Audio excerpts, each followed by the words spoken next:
Hello दोस्तों, आप सभी का स्वागत है आपके अपने प्यारे से चैनल एसएस फाउंडेशन पे। तो आज हम क्लास 10th केमिस्ट्री का दूसरा चैप्टर जिसका नाम एसिड्स बेसिस एंड सॉल्ट है वो आज हम पढ़ने जा रहे हैं। तो इस चैप्टर में जो हमारा पहला जो टॉपिक है प्रॉपर्टीज ऑफ एसिड, तो चलिए इसको शुरू करते हैं। तो acid produces hydrogen ion that is H plus ion in water. जो एसिड होता है अगर हम उसको पानी में मिक्स करते हैं तो H प्लस आयन प्रोड्यूस करता है। एसिड का जो टेस्ट होता है वो कैसा होता है, उसका टेस्ट सार होता है। ठीक है, टर्न ब्लू लिटमस रेड, और ब्लू लिटमस को रेड में कन्वर्ट कर देता है। Act as electrolytes in solution, solution में इलेक्ट्रोलाइट्स जैसा बिहेव करता है। Neutralize the solution carrying hydroxide ions, और वो सोल्यूशन को क्या करता है, न्यूट्रलाइज करता है जिसमें हाइड्रोक्साइड आयन होते हैं। ठीक है, react with several metal releasing hydrogen gas, बहुत सारे मेटल के साथ रिएक्ट कर हाइड्रोजन गैस रिलीज करता है। React with carbonate releasing CO2, और कार्बोनेट के साथ रिएक्ट कर CO2 रिलीज करता है। ठीक है, तो हमने यहाँ पे क्या पढ़ा, जो एसिड है उसको अगर पानी में मिक्स करेंगे तो H प्लस आयन प्रोड्यूस करेगा। इसका टेस्ट होता है सार, ये ब्लू लिटमस को रेड में कन्वर्ट कर देता है, मतलब ये एसिडिक होता है। Act as electrolytes in solution, ये सोल्यूशन में इलेक्ट्रोलिट्स जैसा काम करता है। Neutralize the solution carrying hydroxide ion, जो सोल्यूशन में हाइड्रोक्साइड आयन होते हैं उसको ये करता है। React with several metal releasing hydrogen gas, बहुत सारे मेटल के साथ रिएक्ट करके हाइड्रोजन गैस को इवॉल्व करता है। React with carbonate releasing CO2, और कार्बोनेट के साथ रिएक्ट कर CO2 रिलीज करता है। ठीक है, हमारा जो अगला टॉपिक है, on the basis of origin acid are classified as, on the basis of origin acid are classified as organic acid and mineral acid. तो ऑर्गेनिक एसिड क्या होता है, acid derived from living organism like plant and animals are called organic acid. वो acid जो हम living organism जैसे कि plant और एनिमल से प्राप्त करते हैं उसको हम लोग ऑर्गेनिक एसिड कहते हैं। For example citric acid is present in fruit, जैसे कि सैट्रिक एसिड जो होता है हम लोग फ्रूट में से उसको प्राप्त करते हैं। Acetic acid is present in vinegar, जो एसिटिक एसिड होता है वो विनेगर में होता है। Oxalic acid is present in tomato, जो ऑक्सैलिक एसिड होता है वो टोमेटो में होता है। Lactic acid is present in curd, जो लैक्टिक एसिड जो होता है वो कर्ड में प्रेजेंट होता है। वैसा ही चलिए हम लोग मिनरल एसिड को देखते हैं। तो मिनरल एसिड क्या होता है, they are also called inorganic acid. जो मिनरल एसिड होते हैं उसको हम लोग इनऑर्गेनिक एसिड कहते हैं। ठीक है, they are dangerous, example sulphuric acid H2SO4 and hydrochloric acid HCl। वो बहुत डेंजरस होते हैं, जैसे कि sulphuric acid H2SO4, hydrochloric acid HCl, कि जो मिनरल एसिड होते हैं उसको हम लोग जमीन के नीचे से निकालते हैं। ठीक है, इसी कारण ये बहुत ही डेंजरस एसिड होते हैं। ठीक है, और ऑर्गेनिक एसिड होता है वो डेंजरस एसिड नहीं होता है। ठीक है, So on the basis of their strength, acid are classified as. So on the basis of their strength, acid are classified as first strong acid and second weak acid. So first of all we will see the strong acid. तो strong acid होता क्या है? Strong acid completely dissociate into its ion in aqueous solution. जो strong acid होते हैं वो अपने जो आयन होता है वो अपने एक्वस सोल्यूशन में पूरी तरह वो डिसोसिएट कर देते हैं। ठीक है, उसको हम लोग स्ट्रॉन्ग एसिड कहेंगे। For example nitric acid HNO3, sulphuric acid H2SO4, hydrochloric acid HCl। ठीक है, these are the example of strong acid. So what is strong acid? The acid which completely dissociate its ion in aqueous solution is called a strong acid. For example, nitric acid that is HNO3, sulfuric acid that is H2SO4, hydrochloric acid that is HCl. So चलिए जो दूसरा जो हमारा है weak acid उसको देखते हैं। Weak acid are those acid which do not completely dissociate its ion in aqueous solution. Weak acid हम वैसे एसिड को कहेंगे जो अपने aqueous solution में अपने जो आयन को पूरी तरह से डिसोसिएट ना करे, उसको हम लोग कहेंगे weak acid. For example, carbonic acid, H2CO, acetic acid, CH3COOH. ठीक है, so these are the example of weak acid. So what is weak acid? Weak acid are those acid which do not completely dissociate into its ion in aqueous solution. ठीक है, तो strong acid किसको कहेंगे? Strong acid are the acid which completely dissociate its ion in aqueous solution is called strong acid. For example, nitric acid that is HNO3, sulfuric acid that is H2SO4, hydrochloric acid that is HCl. ठीक है, अब weak acid किसको कहेंगे? Weak acid are those acid which do not completely dissociate into its ion in aqueous solution. For example, carbonic acid, acetic acid. ठीक है, so on the basis of their concentration acid are classified as, so on the basis of their concentration acid are classified as first dilute acid and second concentrated acid. So first of all we will see the dilute acid. तो चलिए इसको हम शुरू करते हैं. Have a low concentration of acid in aqueous solution. Dilute acid हम उसको कहेंगे जिसका concentration low हो उसके aqueous solution में, ठीक है. Concentrated acid किसको कहेंगे? Have a high concentration of acid in aqueous solution, मतलब उसको हम लोग concentrated acid कहेंगे जिसका उसके aqueous solution में ज्यादा एसिड का concentration हो, उसको हम लोग concentrated acid कहेंगे. और dilute acid किसको कहेंगे? dilute acid उस एसिड को कहेंगे कि अगर उसके जो aqueous solution में जो एसिड का जो concentration है वो लो हो, उसको हम लोग कहेंगे dilute acid. और कंसंट्रेटेड एसिड किसको कहेंगे? वो एसिड जिसका कंसंट्रेशन हाई हो अपने एक्वस सॉल्यूशन में, उसको कहेंगे कंसंट्रेटेड एसिड, ठीक है. और डाइल्यूट किसको कहेंगे? वो एसिड जिसका कंसंट्रेशन लो हो अपने एक्वस सॉल्यूशन में, उसको कहेंगे हम डाइल्यूट एसिड, ठीक है. हमारा जो अगला जो टॉपिक है वह प्रॉपर्टीज ऑफ बेसिस. तो चलिए इसको शुरू करते हैं. तो प्रॉपर्टीज ऑफ बेसिस में क्या जो पहला है वो हमारा है basis produce hydroxide ion that is OH minus ion in H2O. जो बेस होता है वो वाटर में अगर उसको हम लोग डालेंगे तो ये क्या रिलीज करता है? OH माइनस आयन को ये रिलीज करता है, ठीक है. Water soluble bases are called alkalis. जो बेस वाटर में सोल्युबल होते हैं उसको हम लोग एल्कली कहते हैं. जो बेस का जो टेस्ट होता है बिटर होता है, ठीक है. टर्न रेड लिटमस ब्लू, ये रेड लिटमस को ब्लू में कन्वर्ट कर देता है, ठीक है. Act as electrolytes in solution, solution में ये इलेक्ट्रोलाइट्स जैसा एक्ट करता है. Neutralize the solution containing H plus ion, और उस सोल्यूशन को ये न्यूट्रलाइज करता है जिसमें H प्लस आयन होता है, ठीक है. Have slippery and soapy feel, और इसको अगर टच करने पर स्लिपरी और सोपी फील आता है, ठीक है. डिजोल्व फैटी मटेरियल, और ये फैटी मटेरियल को डिजोल्व करता है, ठीक है. तो चलिए एक बार और हम लोग देख लेते हैं कि हम लोग ने प्रॉपर्टीज ऑफ बेसिस में क्या पढ़ा था. Produces hydroxide ion that is HOH minus ion in H2O. अगर पानी में अगर इसको हम लोग डालेंगे तो OH माइनस आयन ये प्रोड्यूस करेगा. Water soluble bases are called alkali. जो बेस वाटर सोल्युबल होते हैं उसको हम लोग एल्कली कहते हैं. बीटर टेस्ट, इसका टेस्ट कैसा होता है? बीटर होता है. Turn red litmus blue, red litmus को ब्लू में ये कन्वर्ट कर देता है. Act as electrolyte in solution, solution में इलेक्ट्रोलाइट जैसा एक्ट करता है. Neutralize the solution containing H plus ion, उस सोल्यूशन को न्यूट्रलाइज करता है जिसमें H प्लस आयन्स होता है. Have a slippery and soapy feel, और इसको अगर टच करने पर हमको स्लिपरी और सोपी फील आएगा. डिजोल्व फैटी मटेरियल, और ये फैटी मटेरियल को डिजोल्व करता है, ठीक है.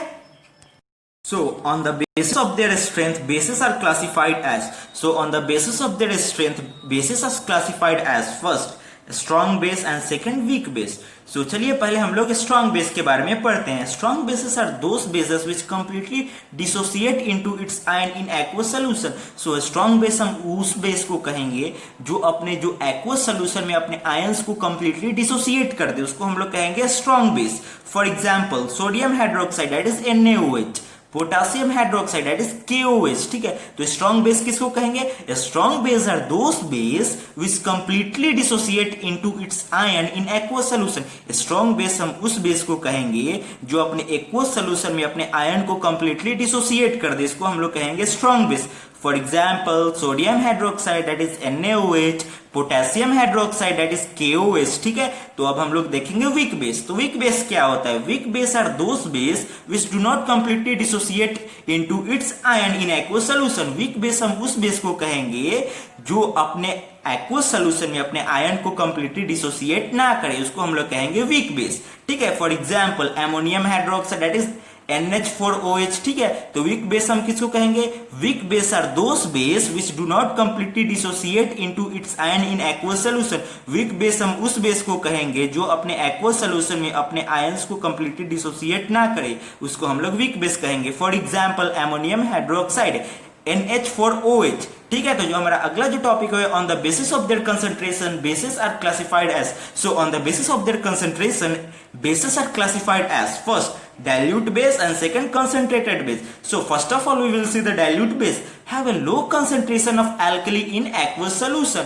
जो dilute base होते हैं उसका जो concentration होता है अपने aqueous solution में कम होता है, उसको हम लोग कहेंगे low dilute bases, ठीक है. तो dilute base किसको कहेंगे? have a low concentration of alkali in aqueous solution. उस जो dilute base होता है उसको हम लोग क्या कहेंगे? जब उसका जो एक्वस सॉल्यूशन में उसका कंसंट्रेशन कम हो उसको हम लोग कहेंगे डाइल्यूट बेसिस. कंसंट्रेट बेसिस किसको कहेंगे? Have a high concentration of alkali in aqueous solution, ठीक है. उसका जो अपना एक्वस सॉल्यूशन में हाई कंसंट्रेशन हो उसको हम लोग कहेंगे कंसंट्रेटेड बेस, ठीक है. हमारा जो अगला जो टॉपिक है स्ट्रेंथ ऑफ एसिड और बेसिस सॉल्यूशंस। तो चलिए इसको शुरू करते हैं। A scale for measuring hydrogen ion concentration in solution called pH scale. जो हाइड्रोजन आयन का कंसंट्रेशन को मेजर करने के लिए जो हम स्केल यूज करते हैं उसको हम लोग कहते हैं पीएच स्केल, ठीक है। The P in pH stand for potence in German meaning power. जो पीएच स्केल में जो पी स्टैंड करता है वो जर्मन में क्या होता है, वो पोटेंस उसको कहते हैं, उसका मीनिंग होता है पावर, ठीक है। तो पी मीन्स पोटेंशियल और पावर है, एच मीन्स हाइड्रोजन। तो अगर हम लोग पीएच का अगर फुल फॉर्म अगर कोई आपसे पूछे तो आप लोग कहेंगे पोटेंशियल और पावर ऑफ हाइड्रोजन, ठीक है। तो चलिए आगे देखते हैं। तो अगर पीएच 7 हो तो वो सोल्यूशन होगा न्यूट्रल, ठीक है। अगर पीएच 7 से ज्यादा हो तो वो सोल्यूशन होगा बेसिक, ठीक है। अगर पीएच 7 से कम होगा तो सोल्यूशन होगा एसिडिक, ठीक है। अगर पीएच 7 हो तो सोल्यूशन न्यूट्रल होगा, अगर पीएच 7 से ज्यादा हो तो सोल्यूशन होगा बेसिक, और पीएच अगर 7 से कम हो तो सोल्यूशन होगा एसिडिक, ठीक है।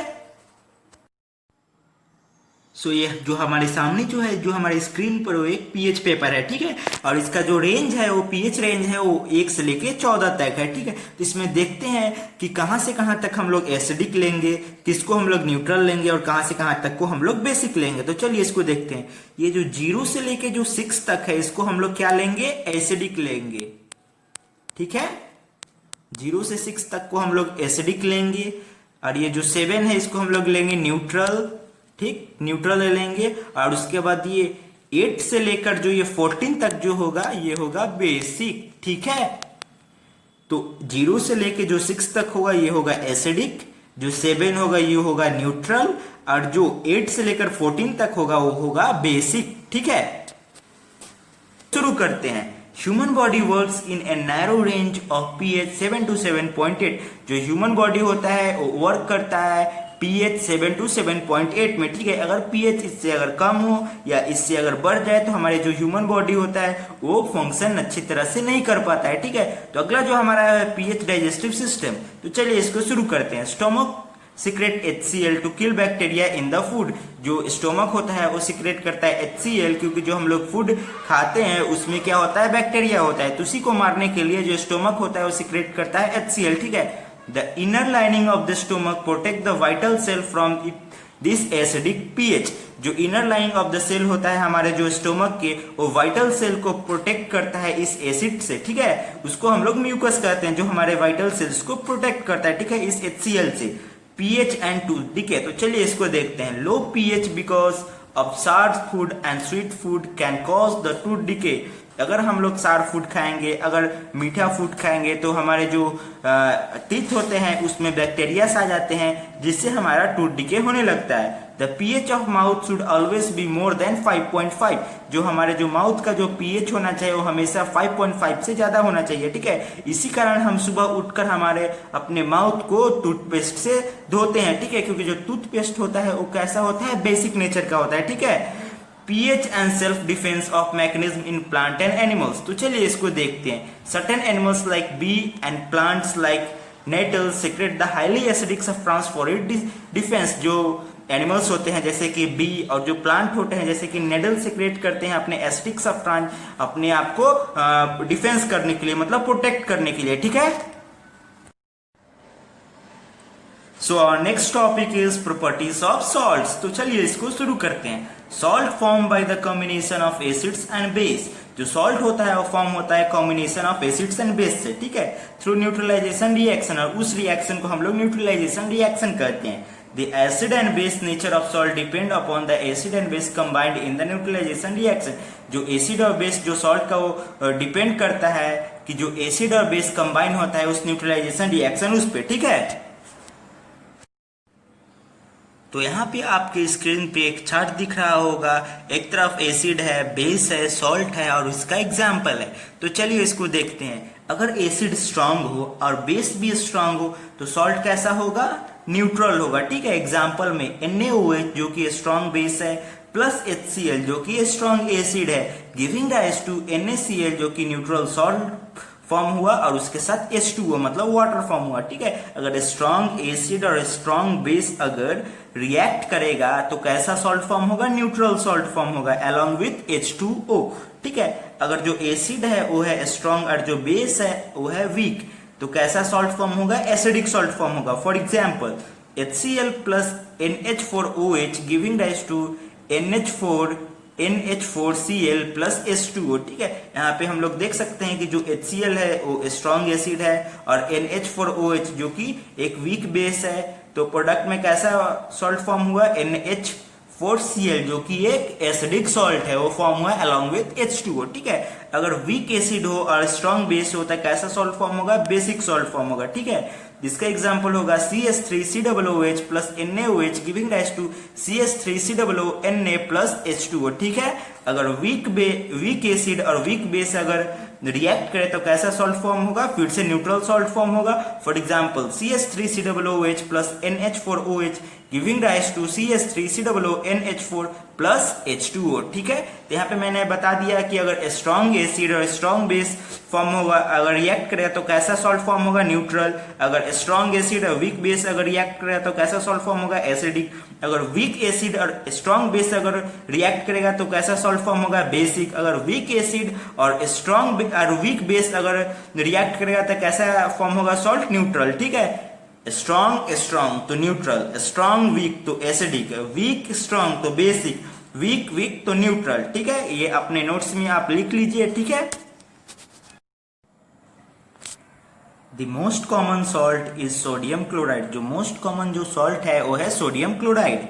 और टेबल सॉल्ट, जिसको हम लोग टेबल सॉल्ट भी कहते हैं। ठीक है, which form by the combination of sodium hydroxide and hydrochloric acid, जो कि ये फॉर्म होता है कॉम्बिनेशन से सोडियम हाइड्रोक्साइड जो कि एक बेस है और हाइड्रोक्लोरिक एसिड जो कि एक एसिड है उससे। ठीक है, तो जो ये NaCl कैसे फॉर्म होता है, जो NaOH जो कि एक बेस है और जो HCl है एक एसिड है, इसके कॉम्बिनेशन से फॉर्म होता है NaCl। ठीक है, जो कि एक क्या है, बेसिक सॉल्ट है। ठीक है, other example include Epsom salt. और दूसरे एग्जाम्पल जैसे कि इप्सम सॉल्ट है, जैसे कि MgSO4 used in bath salt, जिसको हम लोग बाथ सॉल्ट में यूज करते हैं। Ammonium nitrate NH4NO3 used as fertiliser, जिसको हम लोग फर्टिलाइजर्स में यूज करते हैं अमोनियम नाइट्रेट को। And baking soda NaHCO3 used in cooking, और जो बेकिंग सोडा होता है उसको हम लोग कुकिंग में यूज करते हैं। ठीक है, the pH of salt solution depend on strength of acid and base combined in neutralisation reaction.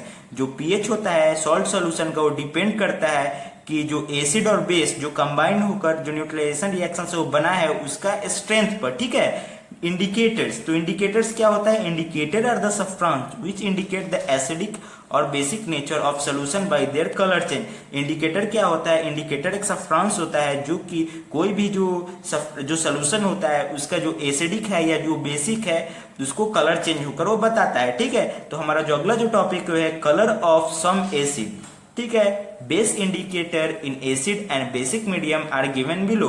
तो कैसे कोई भी जो इंडिकेटर है उसका कलर चेंज होता है एसिडिक और बेसिक मीडियम में, उसको चलिए हम लोग नीचे देखते हैं। ठीक है,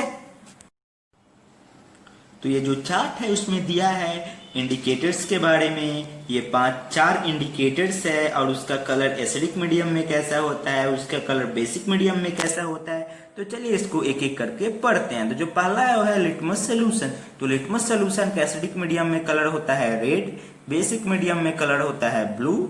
सेकेंड है मिथाइल ऑरेंज। मिथाइल ऑरेंज का एसिडिक मीडियम में कलर होता है पिंक, बेसिक मीडियम में कलर होता है ऑरेंज। तीसरा है फेनोप्थिलीन। फेनोप्थिलीन का एसिडिक मीडियम में कलर कोई भी कलर नहीं होता है क्योंकि ये कलरलेस होता है और बेसिक मीडियम में इसका कलर पिंक होता है। और फोर्थ जो है मिथाइल रेड। मिथाइल रेड का एसिडिक मीडियम में कलर होता है येलो और बेसिक मीडियम में कलर होता है रेड। तो चलिए एक बार और इसको देखते हैं। Litmus solution acidic medium red, basic medium blue, methyl orange acidic medium pink, basic medium orange. Phenolphthalein acidic medium colourless, basic medium pink, methyl red acidic medium yellow, basic medium red. ठीक है, आप सबको तो ये समझ में आ गया होगा कि जो लिटमस सोल्यूशन होता है उसका एसिडिक मीडियम में रेड कलर होता है, जो ये बेसिक मीडियम में इसका ब्लू कलर होता है, मिथाइल ऑरेंज का एसिडिक मीडियम में पिंक कलर होता है, बेसिक मीडियम में ऑरेंज कलर होता है, फेनोप्थिलीन का एसिडिक मीडियम में कलरलेस ये होता है और बेसिक मीडियम में इसका कलर पिंक होता है, मिथाइल रेड का एसिडिक मीडियम में ये येलो होता है और बेसिक मीडियम में ये रेड होता है।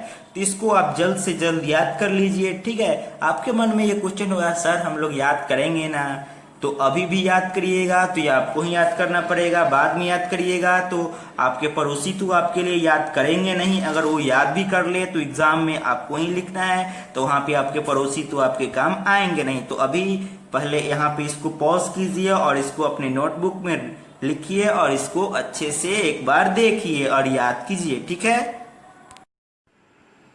So our next topic is chemical properties of acid. तो चलिए इसको शुरू करते हैं। जो पहला हमारा प्रॉपर्टी है, acid react with active metal to give hydrogen gas. जो एसिड होता है वो रिएक्ट करता है एक्टिव मेटल से और हाइड्रोजन गैस को ये लिबरेट करता है, ठीक है। For example Zn plus H2SO4, यहाँ पे H2SO3 गलती से लिखा गया है, ठीक है, क्योंकि प्रेजेंटेशन बनाने में कहीं कहीं मिस्टेक हो जाते हैं, ठीक है। तो Zn plus H2SO4 giving rise to ZnSO4 plus H2, ठीक है। हमारा जो सेकंड जो प्रॉपर्टी है, acid react with metal carbonate और metal hydrogen carbonate to give carbon dioxide, ठीक है। जो एसिड होता है वो रिएक्ट करता है मेटल कार्बोनेट और मेटल हाइड्रोजन कार्बोनेट से और उसके बाद कार्बन डाइऑक्साइड जो कि गैस है वो लिबरेट होता है, ठीक है। इसका एग्जांपल है NaHCO3 plus HCl giving rise to NaCl plus H2O plus CO2। यहाँ पे जो CO2 है वो लिबरेट करता है, ठीक है। और जो थर्ड प्रॉपर्टी है, acid react with base to give salt and water.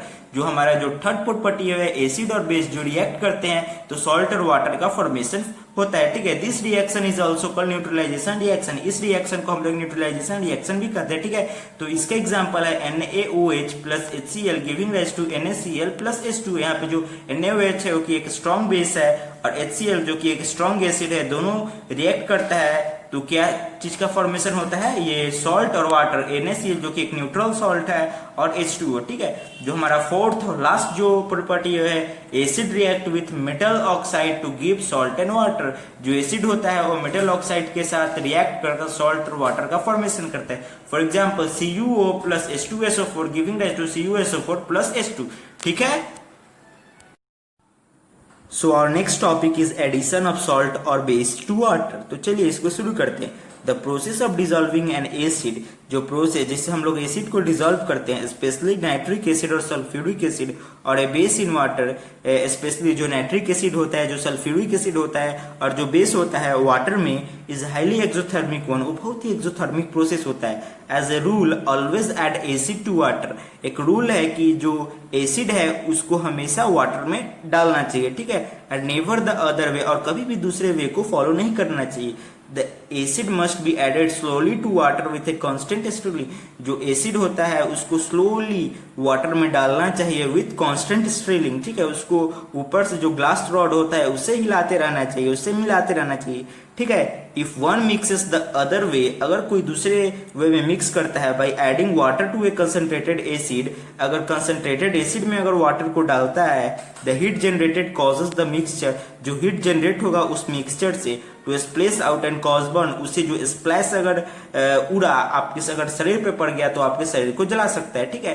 तो हमेशा हमको वाटर में एसिड को डालना चाहिए, ठीक है, और स्लोली, ठीक है, और उसको मिलाते रहना चाहिए। कभी भी हमको एसिड में वाटर नहीं डालना चाहिए, ठीक है।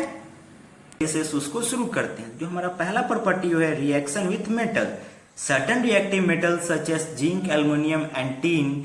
कुछ जैसे रिएक्टिव मेटल होते हैं जैसे कि जिंक, एल्युमिनियम और tin, react with alkali solution. वो एल्कली सोल्यूशन के साथ रिएक्ट करते हैं ऑन हीटिंग, उसको हीट करने पर, and hydrogen gas is evolve, और उनमें से हाइड्रोजन गैस इवॉल्व होता है। For example 2NaOH plus Zn। यहाँ पे जो NaOH है वो एक बेस है और Zn एक एक्टिव मेटल है, giving rise to Na2ZnO2 plus H2।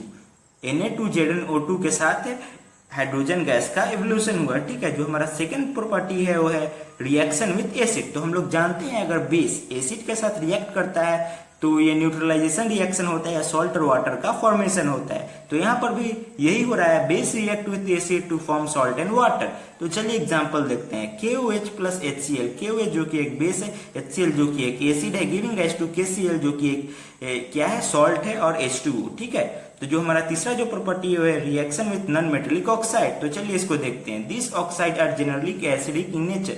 ये जो ऑक्साइड होते हैं वो एसिडिक इन नेचर होते हैं। दे रिएक्ट विथ बेसिस, ये बेस के साथ रिएक्ट करते हैं to form salt and water, और उसके बाद सॉल्ट और वाटर का फॉर्मेशन करते हैं। फॉर एग्जाम्पल 2NaOH जो कि एक बेस है plus CO2 giving rise to Na2CO3 plus H2O। ठीक है, अब जो हम पढ़ने जा रहे हैं वो इस चैप्टर का बहुत ही इंपॉर्टेंट पार्ट है, सम इंपॉर्टेंट केमिकल कंपाउंड्स। ठीक है, ये जो सम इंपॉर्टेंट केमिकल कंपाउंड्स जो हम इस चैप्टर में अब पढ़ने वाले हैं, इससे बहुत ही ज्यादा क्वेश्चन आता है एग्जाम में। ठीक है, तो चलिए इसको हम शुरू करते हैं। तो पहला जो हमारा है कॉमन सॉल्ट, जिसको हम लोग NaCl के नाम से भी जानते हैं। Sodium chloride is known as common salt. जो सोडियम क्लोराइड होता है उसको हम लोग कॉमन सॉल्ट कहते हैं। It main source is in sea water. इसका जो मेन सोर्स है वो सी वाटर में ये है, क्योंकि ये सी वाटर से ही इसको हम लोग प्राप्त करते हैं। It is also exist in the form of rock and is called the rock salt. ये रॉक के फॉर्म में भी होता है, इसी कारण इसको हम लोग रॉक सॉल्ट भी कहते हैं। Common salt is an important compound of our food. जो कॉमन सॉल्ट है हमारे फूड के इंपॉर्टेंट कंपोनेंट है, सॉरी कंपाउंड मैंने कहा कंपोनेंट है। ठीक है, it is also use in preparing sodium hydroxide. इसका यूज होता है प्रिपेयर करने के लिए सोडियम हाइड्रोक्साइड का, baking soda, washing soda and etcetera. ठीक है, इसका यूज होता है बनाने के लिए sodium hydroxide, baking soda, washing soda etcetera. ठीक है,